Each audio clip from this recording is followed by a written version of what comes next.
নেত্রকোনায় ঢলের পানি কমলেও জলাবদ্ধতায় দুর্ভোগ কাটেনি হাওরের কৃষকদের। এদিকে কিশোরগঞ্জের হাওরে নতুন করে তলিয়ে গেছে ২৫০০ হেক্টর জমির ধান। বিস্তারিত জানাতে নেত্রকোনা থেকে আলপনা বেগম এবং কিশোরগঞ্জ থেকে যুক্ত হচ্ছেন রিপোর্টার নূর মোহাম্মদ। প্রথমে যাচ্ছি আলপনার কাছে।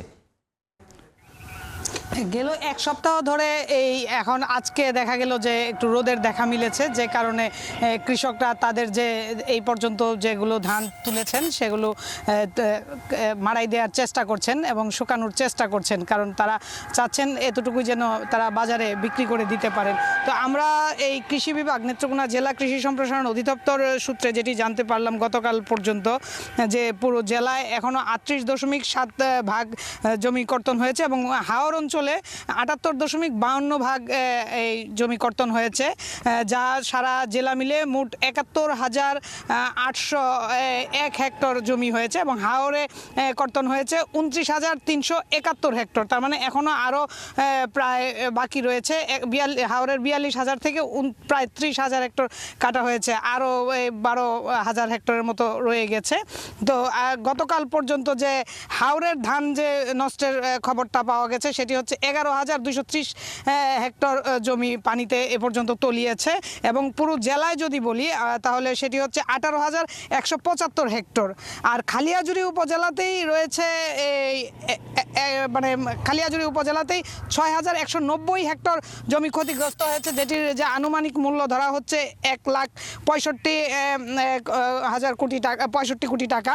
তো সেই হিসেবে দেখা গেছে যে নেত্রকোনা জেলায় এবার যে ক্ষতিগ্রস্তের পরিমাণটা এই বৃষ্টির পানিতে এবং জলাবদ্ধতায় অনেক বেশি হয়ে গিয়েছে। তো আজকে বিকেল পর্যন্ত মোট তথ্য পাওয়া যাবে। এ পর্যন্ত জানা গিয়েছে প্রায় ৬৯,০০০ কৃষক ক্ষতিগ্রস্ত হয়েছে। তো নেত্রকোনা জেলার হাওর অঞ্চলের যে এই ক্ষতির হিসাব আজকে এই পর্যন্ত ছিল আমার কাছে। তো আমরা এখন চলে যাব, কিশোরগঞ্জে রয়েছেন সহকর্মী নূর মোহাম্মদ।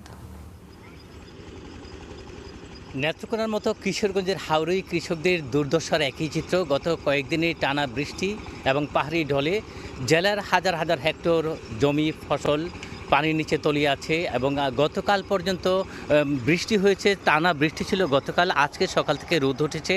আমরা দেখেছি এই যে রোদের দেখা পাওয়ার সাথে সাথেই কৃষকরা তাদের ধান শুকাতে ব্যস্ত হয়ে পড়েছেন।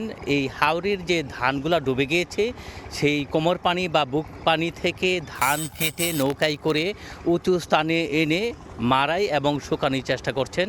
আমরা এখন যে হাওরটিতে আছি, যে মিঠামন এবং কিশোরগঞ্জ যে সাবমার্জিবল সড়ক, এই সড়কটির যে এই উঁচু স্থানটি অনেক রাস্তায় ডুবে গেছে, পানিতে তলিয়ে গেছে। তো এই উঁচু স্থানটিতে কৃষকরা ধান শুকানোর চেষ্টা করছেন। তারা যেটি বলছেন যে ক্ষতি যেটুকুন হওয়ার হয়েছে তারা চেষ্টা করছেন যতটুকু সম্ভব যে কিছুটা ধান হলে অন্তত তারা গোলায় তোলার চেষ্টা করছেন। আর আমরা যদি একটু পরিসংখ্যান জানাতে চাই, কৃষি বিভাগের তথ্য অনুযায়ী গতকাল পর্যন্ত এই কিশোরগঞ্জের ১২,৫০০ হেক্টর জমির ধান ক্ষতিগ্রস্ত হয়েছে এবং আজকে পর্যন্ত কি পরিমাণ ধান আসলে পানিতে তলিয়েছে সে বিকেল নাগাদ জানা যাবে।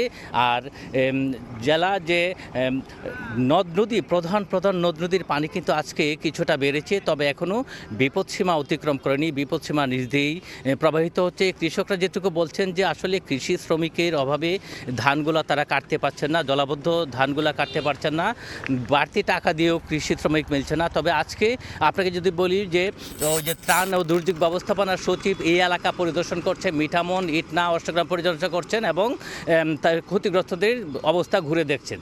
তো কিশোরগঞ্জের হাওর থেকে বড় ধান তলিয়ে যাওয়া নিয়ে আমার কাছে এই ছিল সবশেষ। হাওর অঞ্চলে জলাবদ্ধতা নিয়ে বিস্তারিত জানতে যুক্ত ছিলাম নেত্রকোনা এবং কিশোরগঞ্জ থেকে। ৪০ বছর ধরে অসংখ্য খুশির মিছিলে ছিল আইডিএলসি, থাকবে আগামীতেও।